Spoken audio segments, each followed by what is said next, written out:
Hello friends, welcome back to my channel. আশা করি সবাই ভালো আছো, আমিও ভালো আছি। দেখো, ভিউজ কিন্তু হয় না।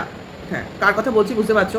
চ্যানেলে ভিউজ হয় না, শুধুমাত্র কিছু কন্ট্রোভার্সি আনলে ভিউজ হয়, টিনার কথা বললে ভিউজ হয়, টিনার এগেনস্টে কিছু ধমকি চমকি দিলে ভিউজ হয়। আর এখন কল রেকর্ডিংয়ের ভিডিওটা বলো কোথায় পৌঁছে গেছে, প্রায় লাখের রাস্তায় রান করছে, 97,000। তাহলে এইরকম দুই একটা কল রেকর্ডিং, ভিডিও রেকর্ডিং জমিয়ে রাখা খুবই বুদ্ধিমানের কাজ, কি বলো? হ্যাঁ, তার জন্যই তো আগে থেকে জানে এগুলো লোক বেশি খাবে, প্রচুর মানে তোমার এর পিছনে মগজ লাগিয়েছে ভাই, প্রচুর প্ল্যান প্রোগ্রাম করেছে এবং প্রচুর অভিজ্ঞতা এর মধ্যে কাজ করছে। সমস্ত জিনিস সুন্দর করে ছোট ছোট করে সাজিয়ে রেখেছে, জায়গা মতো, সময় মতো, অভাব মতো সেটাকে প্লেস করবে জনগণের সামনে যখন কিনা প্রয়োজন হবে। হ্যাঁ, যদিও আজকের ভিডিওতে একটু অন্যরকম বক্তব্য আমরা পেলাম, সে বক্তব্যে অবশ্যই আসছি, ভিডিওর শেষে বলবো, স্কিপ করো না। ও যেভাবে ওর ভিডিওতে দেখিয়েছে সেভাবে আমি বলতে যাব। ওকে, দেখো ভাই, বৃষ্টি পড়বে, বৃষ্টিতে যেরকম অশান্তি সেই রকম কিন্তু ওই জলাজঙ্গল বেড়ে যাবে এবং তার মধ্যে খুঁজে নেমে লেবু নিয়ে আসলো, কারণ ছাতুর শরবত খেতে হবে। তার মানে কষ্ট করতে রাজি আছে খাওয়ার পেছনে। যাই হোক, সেটা কথা না, কথাটা হচ্ছে একা খেলো ছাতুর শরবত, ভাই অতখানি সে নাকি ঘন খেতে চায়, পেটে সহ্য হয়। আমি তো বাবা 2 চামচের বেশি ছাতু খেলেই মনে হয় পেট ভার হয়ে গেল। যাই হোক, এখন তো সেরকম কাজকর্মও নেই যে বলবো ছাতু খাচ্ছে, তার সঙ্গে প্রচুর কায়িক পরিশ্রম যাচ্ছে, ছাতুটাও হজম হয়ে যাচ্ছে। আগে হলে তবুও বুঝতাম, এখন তো বলতে গেলে পরিশ্রম এদের কমেই গেছে। বাড়ির মধ্যেই সমস্ত কিছু উঠোনের ধারপাশ দিয়ে যায় না, কারণ বর্ষাকাল, এখন বাইরের কাজকর্ম নেই বললেই চলে, যা আছে ঘরের ভেতরেই আছে। যাই হোক, সেটা কথা না, কথাটা হলো বাজার করতে গেল, বৃষ্টির মধ্যে বাজার করে আনতে গেল, কারণ খাওয়া দরকার। আগের দিনও বলেছিল ভাই, বৃষ্টি হোক জল জমুক যাই হোক খেতে তো হবে, তার জন্য বাজার প্রয়োজন। ঠিক, একদম ঠিক, সঠিক কথা। তা বাজার এলো, ভালো কথা, সবজি মাছ সমস্ত নিয়ে আসলো। কিন্তু একটা জিনিস দেখে আমার এত বাজে লাগলো, জানি না তোমাদের, বলছি তোমাদের কেমন লাগবে। একটা ব্যাগের মধ্যেই সবজি আনে, তার মধ্যে মাছ আনে। আচ্ছা, ভালো কথা, এটা তো আমরা কখনো করি না, তার জন্য বলছি। মাছের সঙ্গে সবজি মিশিয়ে কী করে আনে ফার্স্ট অফ অল। তারপরে সেই মাছ, সবজি তো আনলেও মাছটা আলগা মতো রাখে, কিন্তু তা নয়, সবজি তারপরে মাছ তারপরে আবার সবজি, মানে অ্যাজ ইফ মাছটা সবজিটা একই জিনিস। কিন্তু কি করে হয়, কাঁচা জিনিস মাছ মাংস, এর তো মানে বলতে গেলে কাঁচা জিনিসের কী থাকে, রক্ত থাকে। এইবার ব্যাগের মধ্যে তুমি যতই প্যাকেট করে থাকো, দেখবে ব্যাগটা যখন সবজিগুলো বার করছে, মাছটা বার করার পর যখন ব্যাগের মধ্যে ঢ্যাঁড়সটা রয়েছে, ব্যাগের মধ্যে পুরো রক্ত লেগে রয়েছে, পরিষ্কার দেখা গেছে। ঠিক আছে, এইবার সেটা তো হলো, এবার ব্যাগটাকে নিয়ে ওই ফ্রিজের গায়ে মেঝেতে রেখে দিল। মানে সেটাকে ধোয়ার কোনো ব্যাপার নেই যে ব্যাগটাকে এবার ধুয়ে দিই, যে মাছ এনেছি সবজি এনেছি, মাছের ছোঁয়া লেগেছে ব্যাগটাকে যে ধুয়ে দিতে হবে, এই স্বাভাবিক সেন্সটুকু নেই। তখন লোকে বলবে ছেলে তো অত জ্ঞান নেই। ভালো কথা, ছেলের জ্ঞান নেই, মা কী করছে? মা তো জানে ছেলে বাজার এনেছে, তাহলে মা সেই সময় সামনে থাকা উচিত ছিল। তাহলে মা করেটা কি আমি তো বুঝি না। মা রান্নার অর্ধেক কাজে ছেলে হেল্প করে, বাদ বাকি সারা বাড়িতে বলছে যে মা অনেক কাজ করে। এখন তো সেরমভাবে কোনো কাজ নেই, দেখা যাচ্ছে না। কিন্তু ওই ঘর মোছা ঘর ঝাড় দেওয়া আমার তো মনে হয় না ডেলি করে। হ্যাঁ, আমার মনে হয় না, আমি বলছি কথার কথা, কারণ যদি করতো তাহলে এরা দেখাতো। আর যদি বা করে সকাল সকাল করে নিয়েছে, তাহলে দেখো আমাদেরও কিন্তু করতে হয়, এমন নয় আমাদের কাজ অন্য লোকে এসে করে দিয়ে যায়। আমাদেরও কিন্তু, আমার তো বিশেষ করে আমার কোনো কাজের লোকই নেই, লোকে অবাক হবে। হ্যাঁ, আমি কোনো কাজের লোক রাখিনি, আমার কাজের লোকের কাজ পছন্দ হয় না। আর আমরা হচ্ছে 2 জন লোক, আমার মতো আমি সময় করে নিই সারাদিন অনেকটাই, যখন সময় পাই সিস্টেমেটিক্যালি করে নিই। সকালের কাজ সকালে, রান্নার সময় রান্না, দুপুরে খাওয়া, তারপরে যে ছোটোখাটো কাজ থাকে হয়ে যায়। বড় সংসারে কিন্তু হয় না, আর বাচ্চা থাকলে হয় না। যেহেতু আমার এখন ওই সময়টা পেরিয়ে এসেছি, তাই জন্য আমার নেই। ঠিক আছে, এইবার হলো তোমার কি বলে, বাজার ওইভাবে মাছের মানে রক্তমাখা ব্যাগটা ওইভাবে ফ্রিজের গায়ে ওইভাবে রেখে দিল, দেখে তো জাস্ট আমার গাটা ঘিন করে উঠলো। এর মানে এই সিস্টেম। তারপরে বলি, তোমার এই যে ছাতুর শরবত করবে, পেঁয়াজটা কাটছে, যেটা দিয়ে কাটছে ছুরি, হয়তো বা ধোয়ে কি ধোয়ে না জানি না। আমরা পেঁয়াজ কাটলে সবসময় হাত পা ধুয়ে নিই, ওই হাতেই ছাতু ধরছে, ওই হাতেই নুন ধরছে, হয়তো ওই হাতেই চিনি ধরছে, সবই হাতাহাতি ব্যাপার। হ্যাঁ, জানি ছেলেরা এইসব জিনিস মানে না, হয়তো বোঝে না, কিন্তু সঙ্গে তো কেউ থাকা উচিত।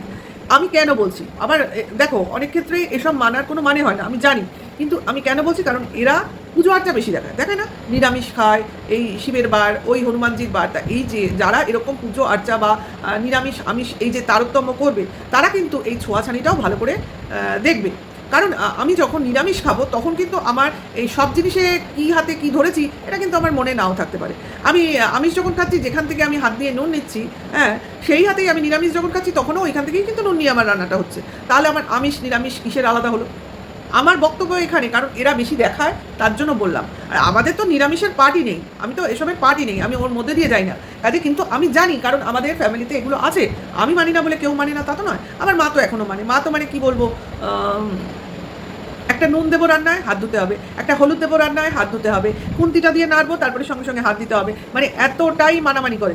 কাজে মার কাছে গিয়ে রান্নাবান্না করতে গেলে আমার খুব অ্যালার্ট থাকতে হয়, যেটা আমার নিজের ক্ষেত্রে হয় না, বুঝতে পারছো? কাজে আমি এই জিনিসগুলো একটু একটু জানি, তার জন্য বলছি। আমাদের তো আবার মাছের ব্যাগই আলাদা, এখন তো ব্যাগ দিতে হয় না, সব প্যাকেট সিস্টেম বাজার থেকে আসে, ওই হয় আর ওই প্যাকেট ধরে আমি ফেল দিই, ও রাখার কোনো ব্যাপার নেই। আমার এমনি এগুলো তো ঘেন্না লাগে, মানে মাছি গন্ধ এসব হবে। আমার একটু মাছ মাংস আনলেই ফিনাইল ফিনাইল দিয়ে সব জায়গায় ধোয়া মোছা করতে হয়। কী করবো, এগুলো করতে হয়, পরিষ্কার থাকতে গেলে করতে হবে। আর এরা মুখে বলবে পটর পটর, ওই যে ওই রান্নাঘরটা যেখানে এত কিছু কর্মকাণ্ড হয়, জায়গাটা ভীষণ নোংরা, ভীষণ নোংরা। ওই কতগুলি উজ্জ্বল রং করে রেখেছে বলে অতটা বোঝা যায় না, কিন্তু সবটাই দেখবে ভীষণ নোংরা। যেখানেই কাটছে সেখানেই বাসনকোসন রাখা, পাশে ধরা ছোঁয়া, কীরকম যেন একটা ব্যাপার। যাই হোক, অগোছাল। মা মনে হয় কোনো দিকে খেয়াল করে না, সবটাই ছেড়ে দিয়েছে। শুধু বউ যখন ছিল তখন শুধু ধরি ধরি ব্যাপার, এখন বউ নেই, নিজেরও কোনো কিছু ধরার ব্যাপার নেই, মানে প্রতিযোগী নেই বলতে পারো, তাই না? এখন কেউ তোমার সংসারটা দখলদার করার নেই, কাজে এখন সব ছেড়ে দিয়েছি। ও তো ছেলে করছে করুক, ছেলের গায়ের উপর দিয়ে যাচ্ছে যাক। অথচ বউ যখন ছিল তখন বউয়ের হাতে কিচ্ছু ছাড়েনি, আমরা তো দেখতে পেয়েছি না। যাই, তা এটা হলো। তারপরে তোমার চুল কাটতে যাচ্ছে, ভালো কথা, ছেলেকে নিয়ে চুল কাটতে গেল, চুল কেটে আসলো, সব ঠিক আছে, কেবল গাড়ি ধোবো এই করে সময় নষ্ট। যাই হোক, সে গাড়ি ধোয়া মোছা কী হলো কে জানে। আর সন্ধ্যেবেলা যখন বেরোচ্ছে, চিকেন আনার জন্য বেরিয়েছিল বোঝা গেল, তখন নাকি গাড়ি মুছেছে। যাই হোক, সে মুছলো ধুলো, তার গাড়ি, সে করলো কি সেটা আমাদের কথা না। বিকেলে তো কিছু খেতে হবে, কারণ টিনাকে দেখেছে সে বেগুনি খাচ্ছে, সে তোমার চিকেন পকোড়া খাচ্ছে, তারপর বাইরে থেকে তো কিনে আনে খাই। কাজে এই যে জিনিসগুলো করছে, এই কফি খাচ্ছে, এই চা খাচ্ছে, এগুলো তো নজরে পড়ছে। কাজেই নিজেকেও তো কিছু দেখাতে হবে, নাহলে ওর থেকে কমা হয়ে যাচ্ছে। ও তো সবসময় জেলাসিতে ভোগে, ওকে দেখে, ওকে ফলো করে, আর গাটা জ্বলে। তার জন্যে আজকে কি হলো না, চিকেন রোল। হ্যাঁ, যেগুলো করলো বা যেভাবে দিল সেগুলো নিয়ে কন্ট্রোভার্সির কোনো ব্যাপার নেই, সেটা ওদের খাওয়ার ব্যাপার। কে কীভাবে খাবে, কাকে কীভাবে দেবে, সেটা ওদের ব্যাপার। তবে চারজনে মিলে এক জায়গায় বসে আগে পরে খেলেও খেয়েছে, এটা নিয়ে কিছু বলার নেই, ঠিক আছে? এটা তো সবই ঠিক আছে। কিন্তু এবার চলে আসি লাস্ট মুহূর্তের লাস্টের কিছু কথা, কি না, এই যে কল রিভিল সংক্রান্ত কিছু বক্তব্য। না, ভিউয়ার্সরা নাকি বলেছিল সমস্ত কল রিভিল করে দাও, তার জন্য সে চিন্তা করেছিল কলগুলো রিভিল করবে। কিন্তু পরবর্তী তার মনে হয়েছে না, এটা দরকার নেই, কাজে এখন এই মুহূর্তে কল আর রিভিল করছে না, দাও। একেবারে সব আশায় এরকম করে জল ঢেলে দিল। মানে ভিউয়ার্সরা ভেবেছিল, কন্ট্রোভার্সি ক্রিয়েটাররা ভেবেছিল ওদের পক্ষে যে আরও কিছু কল রিভিল হবে, সেটাকে নিয়ে আরও চর্চা হবে। ইভেন আমরাও বলেছিলাম যে কল রিভিল করবো, চ্যাট রিভিল করবো না বলে করে দাও, তারপর আমরা দেখি কি আসছে, তার উপর তো কন্ট্রোভার্সি হবে, তাই না? কন্টেন্ট পাবো, কন্ট্রোভার্সি করবো না, এরকম কি হতে পারে? কাজে আমরাও কিন্তু খুব মানে বলেছিলাম প্রত্যুত্তরে, দাও দাও দাও। কিন্তু কি হলো, কি একটা রিভিল করলো যার এগেনস্টে সেরকমভাবে কিছু বলতেই পারলাম না। তার ফলশ্রুতি কী হলো না, তোমাদের বিশ্বাস করানোর জন্য, মানে ওর পক্ষের ভিউয়ার্সদের, এই কল রিভিলটা দেওয়া হলো যে ওর কাছে কিছু হলেও জিনিস আছে। ভাই, এই কলটা তো আমার মনে হচ্ছে সেই কলের কিছু কন্টিনিউয়েশন। কোন কলের বলো তো? যেই কলটা আমরা শুনেছিলাম এই প্রদীপের চ্যানেলেই, টিনাকে বোঝাবার চেষ্টা করছিল, টিনার কোনো কিছুতে মানে টিনাকে কোনোভাবে মানাতে পারছিল না, পাগলি ওরম করে কিছু একটা কথা বলেছিল, ওই কলটার কন্টিনিউশন আমার যতদূর মনে হচ্ছে, মানে শুরুর বা পেছনের আগের পরের কোনো কথা। কাজে ওই একটি কলই শুধু খামচি করে শোনাচ্ছে। কেন শোনাচ্ছে বলো তো? কারণ ভিউয়ার্সদের তাতাতে চাইছি, শোনো, তোমরা যাকে সাপোর্ট করো, যাকে ভালোবাসো, সে কী প্রকৃতি, কিন্তু সে কী প্রকৃতি আমরা তো কিছুই বুঝতে পারছি না। না এখানে কোথাও টিনার নাম উল্লিখিত হয়েছে, না এখানে কোথাও বোঝা যাচ্ছে টিনা কিছু বলছে, শুধুই এক পক্ষের কথা শোনা যাচ্ছে, এবং সে কারোর নাম নিয়েও বলছে না, শুধু তোমার উৎস রেখে বলে যাচ্ছে। মানে ঘটনাক্রম বুঝে তোমায় বুঝে নিতে হবে। তাহলে এই কল রিভিলের কী সত্যতা আছে, বা এই কলের উপর ভিত্তি করে কাউকে কিভাবে তোমার ফ্রেম করা যেতে পারে, বা এই ধরনের কল রিভিল কিভাবে একটা কোর্ট রুমে পেশ করে কাউকে দোষী প্রমাণিত করা যেতে পারে। বুঝতে পারছো আমি কি বলছি? তাহলে এই যে বলা হচ্ছে তোমাদের বিশ্বাস করানোর জন্য এই কলটা আমি দিলাম, এরপরে আমার কাছে যা যা জিনিস আছে সমস্ত আমি রেখে দিলাম, গচ্ছিত রেখে দিলাম, ভল্টে রেখে দিলাম। কেন না, আমি কোর্টে গিয়ে জজকে সারপ্রাইজ দেবো। জজ ওর কোন আত্মীয় যে ও সারপ্রাইজ দিতে যাবে, আর জজ ওর সারপ্রাইজ নেওয়ার জন্য ওখানে বসে আছে। ভাবো, মানে কোন জাতের ইলিটারেট। আমার তো শুধু ইলিটারেট বললে মনে হয় কম করে যাবে। কোন জাতের, কোন জায়গা থেকে এসেছিল ভাই, যে কিনা ভাবছে আমার কথা, আমার কল রেকর্ডিং বসে বসে জজ শুনবে, তার চ্যাট বসে বসে দেখবে, এগুলো নাকি জজের কাছে সারপ্রাইজ হবে, কারণ জজ ওদের রিলেটিভ। ছাগল কতগুলো, মানে ছাগলের দল, নিজেরা ছাগল আর ভিউয়ার্সের ভেবেছে ওদেরই দল। ও যা বলবে ওরা তাই বুঝবে, ও যা খাওয়াবে ওর ছাগলের দল তাই খাবে। অ্যাকচুয়ালি তাই হচ্ছে, সারপ্রাইজ দেবে ওখানে গিয়ে। আসলে ভয় পেয়েছে কি কন্ট্রোভার্সি হবে, কোন লেভেলের কন্ট্রোভার্সি হবে, ওর পোলটা কিভাবে খুলে যাবে, বা যত বলবে তত যদি টিনার নির্দোষিতা প্রমাণিত হয়ে যায় বা টিনাকে অতটা দোষীও এখন না বোঝা যায়, যদি এখানে শুধুমাত্রই ওই ফোকলাকেই দোষী মনে হয়, টিনাকে এখানে সেরকমভাবে দোষী না মনে হয়, অনেক কিছু কিন্তু ওর মনের মধ্যে ঘুরছে। কারণ যেহেতু ওর কাছে জিনিসগুলো আছে বা ও যে জিনিসগুলো দেবে বলে ভাবছে সেইগুলো যে খুব একটা জোরালো নয়, ঠিক আছে, মানে টিনাকে দোষী সাব্যস্ত করার জন্য সেটাও বুঝতে পেরেছে। শুধুমাত্র ফোকলাকে দোষী করে কী হবে, কারণ ফোকলা তো এখানে কোনো লোকই নয়। মানে টিনার বাচ্চা পাওয়ার ক্ষেত্রে ফোকলা এখানে দোষী হলো না দোষী হলো না তাতে কি যায় এলো, কাজকলা হলো, তাতে তো কোনো মাকে দোষী সাব্যস্ত করা যাচ্ছে না, কারণ মাকে এখানে ফাঁসাবার চেষ্টা করা হয়েছে। একটা বিবাহিত মহিলাকে, যার কিনা একটি সন্তান আছে, তাকে কোনো এক ব্যক্তি ফাঁসাতে চেয়েছিল এবং সেই মেয়েটি বোকার মতো কিছু চ্যাট তার সঙ্গে শেয়ার করে ফেলেছিল, কিন্তু সেই চ্যাটগুলোয় বা কল রেকর্ডিংগুলোতেও তার কোনো সম্মতি ছিল না। এটাই আমরা এখন অবধি বুঝতে পারছি। ওকে, কাজে এই ধরনের চ্যাট, এই ধরনের কল যদি ও ভেবে থাকে গিয়ে জজকে সারপ্রাইজ দেবে, আমি বলছি ওর জন্য কোর্টে অনেক বড় সারপ্রাইজ ওয়েট করে আছে। আমি বলছি অনেক বড় সারপ্রাইজ, ও নিজেও বুঝতে পারছে না যে কত বড় বাম্বু ওর জন্য সারপ্রাইজিংলি ওয়েট করে আছে ওখানে।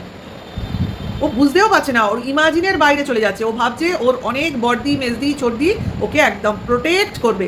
ওই কোর্ট রুম না কারো বাবার জায়গা নয়, ওইখানে যখন সওয়াল জবাব হবে না তখন এই আলটপকা লোকজনের কথা ওই জজ সাহেব বসে বসে শুনবেন না, সেখানে শুনবেন শুধু ওই হাজব্যান্ড এবং ওয়াইফের কথা এবং তাদের পক্ষের দুজন উকিলের কথা, বাস। আর বাদ বাকি যেসব third party, fourth party, fifth party আছে তাদের একদম পিছনে রেখে দেবে। অনেক কোর্টের উকিলরা থাকবে, তাদের পিছনে থাকবে নাকি একদম সামনে থাকবে, বুঝেছ? বুঝতে পারছে? আমি টন্দীপকে বলছি, বুঝতে পারছে কি? পুলিশ চত্বরে অনেকবার দৌড়ঝাঁপ করেছে, কখনো কোর্টরুমে জজের সামনে দাঁড়িয়েছে দুজনে মিলে। এক পক্ষ দাঁড়ালে হবে না, এক পক্ষের কথা অনেক সময় জজ বসে বসে শুনবে, কিন্তু দুই পক্ষ যখন দাঁড়াবে তখন কিন্তু পরিস্থিতিটাই বদলে যাবে। যাই হোক, শুধুমাত্র টন্দীপই সারপ্রাইজ দেবে না, টন্দীপ নিজেও সারপ্রাইজড হবে, এইটা আমি তোমাদের বলে দিলাম, ঠিক আছে?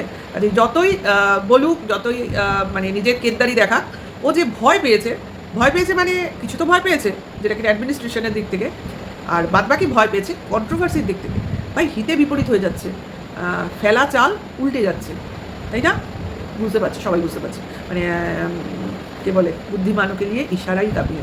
ওকে, এইটুকুই বলবো। আর কি বলবো, হ্যাঁ, প্রদীপের হিন্দি শুনতে নাকি অনেক দিদিরা ভালোবাসছে, কে জানে বাবা, ওর নিজের দিদি তো হিন্দিতে কথা বলে, সেখানে ওর হিন্দিটা কি আবার কম্পিটিশনের লেভেলে চলে আসছে? দিদির নকল করতে চাইছে, দিদির মানে কম্পিটিশনে কি একটা হিন্দি চ্যানেল খুলে ফেলে? আছে তো, দুটো তিনটে চ্যানেল, দুটো তো মেরে নিয়েছে, আরেকটা চ্যানেল খুলেছিল না, সেটাকে হিন্দি বানিয়ে নি, দিদিরা পছন্দ করছে হিন্দি চ্যানেল।